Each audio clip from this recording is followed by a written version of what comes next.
Bueno, nací en el año 1989, tengo 36 años.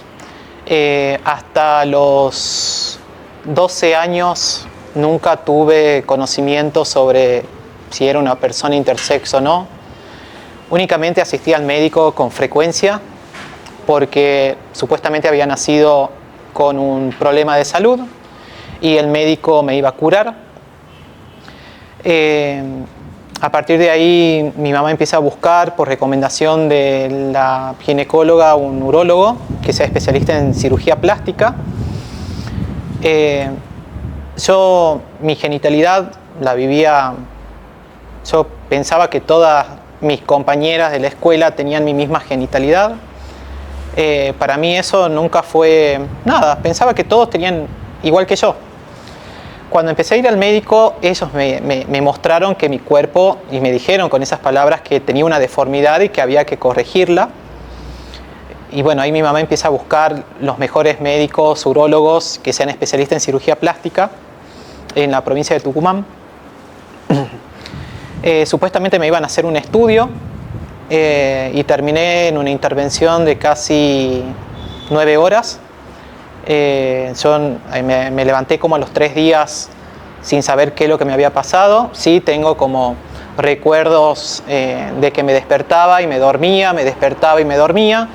Me habré despertado al 100% al tercer día y lo único que me decían los médicos era no te mires de la cintura para abajo.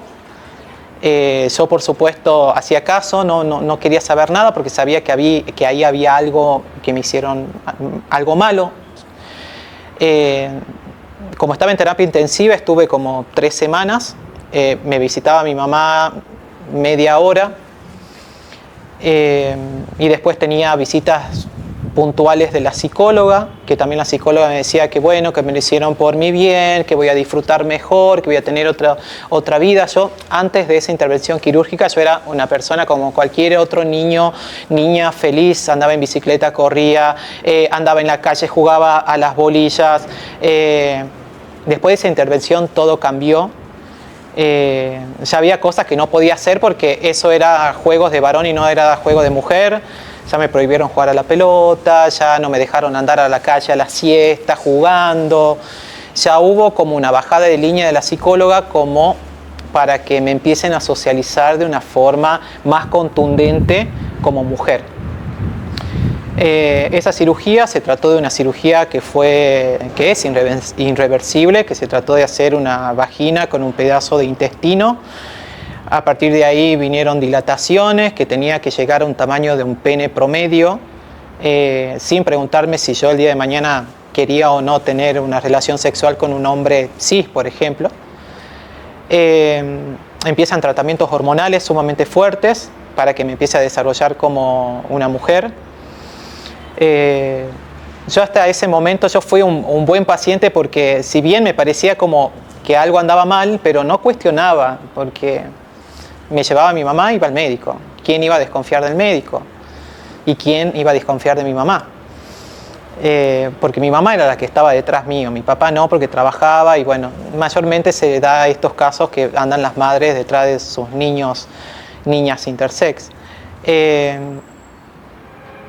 Yo por un cansancio empiezo a buscar información sobre por qué me habían hecho todo eso. Cuando empiezo a preguntarle a la ginecóloga por qué me habían operado, ella me dice, no vas a entenderlo nunca, vos tenés un hermafroditismo y bueno, es mejor por ahí no preguntar y seguir con la vida de uno. Y yo digo, no, pero quiero saber, le digo, me interesa saber. Hubo una gran resistencia, a lo cual yo cambio de endocrinóloga. Yo ya tenía más de 28 años, o sea, ya era una persona grande. Empecé a buscar una ginecóloga que atendía infancias trans. Me ayudó como yo le dije, me hicieron esto a tal edad. Ella me ayudó a tratar de armar ese rompecabezas y tratar de entender qué es lo que me hicieron. Pedí la historia clínica en el médico, en esa ginecóloga me la negó, tuve que recurrir a abogados. para tener la historia clínica. En esa historia clínica no dice que ella me intervino quirúrgicamente, no dice absolutamente nada que tuve una intervención quirúrgica. Me empiezan a hacer nuevos estudios, tomografías computadas con contraste, ecografía, exámenes de cariotipo. Y bueno, y así voy descubriendo yo la verdad, ¿no? Cuando intento hablar con mis padres y le pregunto a mi mamá cuántas intervenciones había tenido yo, ella me dice, tuviste 2 en la infancia, cosa que yo no sabía, pero a mí me dijeron que te habían operado de hernias en la ingle, que te había salido y que te habían operado. Cuando a mí me hacen un estudio, se dan cuenta que no tengo ni ovarios ni testículos, por lo tanto esas hernias eran ovarios o testículos que habían sacado de mi cuerpo, sin que mi mamá supiera. A mi mamá fue una conversación sumamente difícil para mí, y yo también sé que fue dolorosa para ella, porque le pregunté por qué lo había hecho, y ella me dijo, imagínate, yo trabajaba todo el día y tu papá también. El médico lo que me dijo es, señora, tiene que operar. ¿Usted con quién deja a su hija en su casa? Con la señora que nos ayuda en la casa. Dice, ¿y qué va a pasar cuando la señora le cambie el pañal? ¿No tiene miedo que vaya a comentar a los vecinos cómo tiene su hija de deforme los genitales? Y ahí intervino el miedo, la presión médica para hacer la intervención quirúrgica. Nunca vamos a saber si eso eran testículos, ovarios, nunca vamos a saber bien, pero empezar a cuestionarme a partir de un cansancio fue la manera de empezar a poner un alto. Empiezo a investigar por internet, llego a diferentes redes que eran de personas intersex, una de ellas es Brújula Intersexual, porque googleé la palabra hermafroditismo, y me salió un texto que no recuerdo bien ahora, pero tenía que ver con el hermafroditismo e intersexualidad. Me pongo en contacto con esa organización y le comento, a mí me pasó esto, y las historias de vida que vos tenés en la página son parecidas a la mía.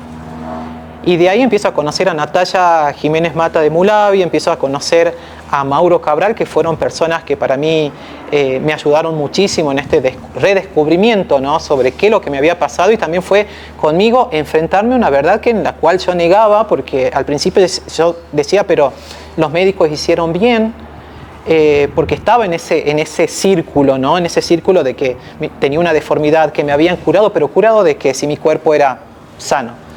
Y bueno, un día me llega una invitación para ir en el año 2020 a la conferencia de personas intersex de Latinoamérica y el Caribe, y era la primera vez que yo encontraba personas como yo, porque supuestamente a mí lo que me decían que nunca iba a encontrar a personas como yo, que no diga nada a nadie, que era una deformidad, y nada, y encontrarme a personas que habían pasado lo mismo que yo, compartir las experiencias, y posicionarme desde otro lugar, ¿no?, fue sumamente importante para mi vida, ¿no? Y la verdad que armar la organización, también yo poder ayudar a otras personas, fue un cambio muy importante, ¿no? Y considero que todas las personas intersex, todos los activistas, hacen un trabajo enorme, ¿no?, para tratar de que esto no se repita. Porque lo que me pasó a mí yo no quiero que le pase a ninguna otra persona, porque es sumamente doloroso, es sumamente perverso, ¿no? Y por ahí me toca que estoy viendo alguna publicación, algún paper de medicina, y yo digo, bueno, ¿en qué momento yo voy a abrir un artículo y van a aparecer mis genitales? Porque yo me acuerdo que cuando tenía 11, 12, 13 eran filmaciones, fotos, y eso no se tendría que repetir nunca más en ninguna infancia, ¿no?, en ninguna persona. En nadie, porque estas perversidades se tienen que terminar de una vez por todas, y yo ojalá que tenga suficiente vida para ver que esto ya no suceda en el mundo.